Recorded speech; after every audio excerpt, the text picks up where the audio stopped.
I know what you're thinking. You're thinking one of these days you're going to find the time to sew, like I do, like everybody you see on YouTube does.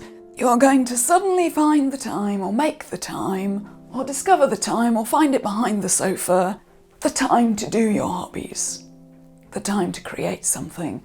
So in my last video I made about how to find time to sew, I talked about the usual sort of things you'd hear about prioritising and knowing what's important and carving out time, which is a phrase that has come to annoy me intensely. So I want to talk about how I think now about finding time, because I have less time than I ever had. I think that finding time or making time is not about finding time or making time at all.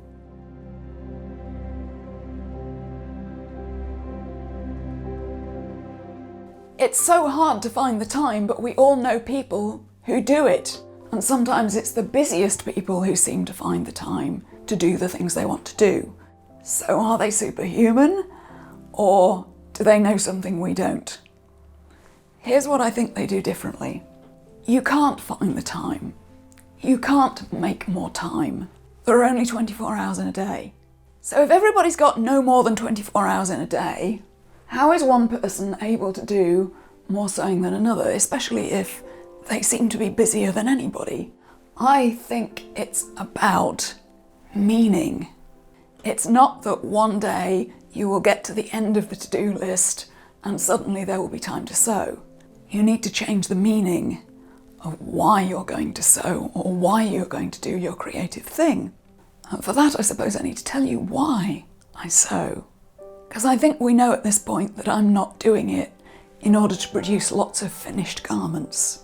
I'm not doing it to make another new dress. Because if I was, I would be working a heck of a lot quicker. Yes, I know, Martha. I am very, very slow. Somebody called Frederica told me that her foster mum, Martha, watches these videos and she's 90. My foster mum, who is almost 90, told me that in her day, they could turn out 2 to 3 high-quality outfits for middle-class ladies every week on the sewing machine that you have. They were embellished too, and for the older ladies, the suits were in the Queen Mary style.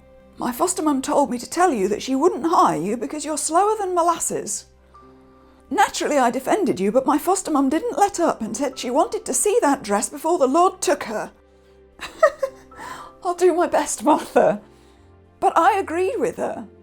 I am slow. And there's a reason for that. Martha had heard all her life about the peacock dress as a small child, apprenticing. She says she grew up in a different time where at 6 she was already working in the shop threading needles and tidying up. Martha remembers a time when women were working on these machines and churning out these clothes, fabulous fancy clothes, for these well-off women, and I'm a lot slower. And why am I slower? It's because I'm sewing for a different reason. I'm not sewing in order to produce more clothes. I'm sewing for a completely different purpose. Let me show you. This is a chemise that I made a couple of years ago now. I could have made any old chemise. I could have made a chemise that was a front and a back, sew it together at the shoulders, sew it together down the sides. And many people do. Most people who sew or sew historical clothes, they're mostly interested in the clothes on the outside. So when you come to make a new chemise or a new petticoat, you pretty much throw together something basic that works. And it's not often that somebody goes into detail. And what I really wanted to do with this was to take the time to do something really, really intricate. You can see on here all of the insertion lace I did. And clearly the purpose of this was not to get a chemise made. That's not the point. The reason that I do this, and the reason that I'm able to find the time to do this, is because it's not about making clothes. It's about my mental health. It's about finding the present moment. This is important to me because it takes me out of all the rush and the anxiety of life and puts me into a state where my breathing slows down and I feel calmer, more creative, more centered, more grounded. and more happy. That's why I'm doing this. That's why I need to do this. And alongside that, there's also just an ambition about it. I want to make these things to see if I can. For me, it's a form of mindfulness. It's about slowing down. It's about deliberately doing something that is so time-consuming. You can't rush it. And when I'm making something as ambitious and as intricate as that, I can't make it just to finish it. It's not something that I would be inclined to rush, because it is going to just take ages. So you do slow down, because I'm not giving myself a deadline, because I'm not wanting to just get it done.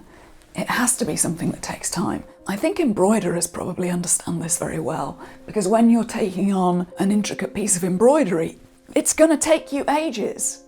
You might as well just settle in, slow down and have fun with it, rather than trying to get it done. So that's why when I'd done the chemise, I went on. I kept going. I made the drawers to match, with again all the insertion lace. Both of these, this chemise and drawers, were some of the most fancy I could find in the Metropolitan Museum online collection. I just wanted to see if I could, and have an opportunity to do something that was so deliberately time-consuming that I had to slow down. This is about taking me out of all the busyness of my everyday life and all of the busyness of my work and my business. And that, I think, is why it's often the busiest people who seem to find the time to do these things, because we have a demanding job or something that's stressful. We need this to calm down. We need this just an hour a day or something. Many times people will have, a rule that it's an hour every evening I'm working on this, 2 hours every evening I'm working on this. I think that when you have trouble finding time to do something, it's because you haven't got a good enough reason to do it. You haven't got a good enough reason for it to be at the top of the list.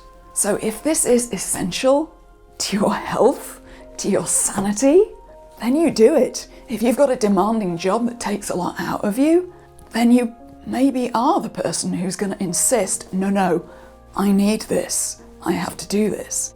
If you want to find time to do these things you love, you need to find better reasons to do them. You need to be telling yourself a better story in your own head about why you do these things. And I think if you find a better reason, then this will come together. So tell me in the comments below, tell me what it is that you do that's creative, and tell me why you do it. Tell me why you need it. Tell me why you're going to do more of it, because it's going to have an impact on the whole rest of your life, on how the whole of the rest of the day goes. And then see if anything changes.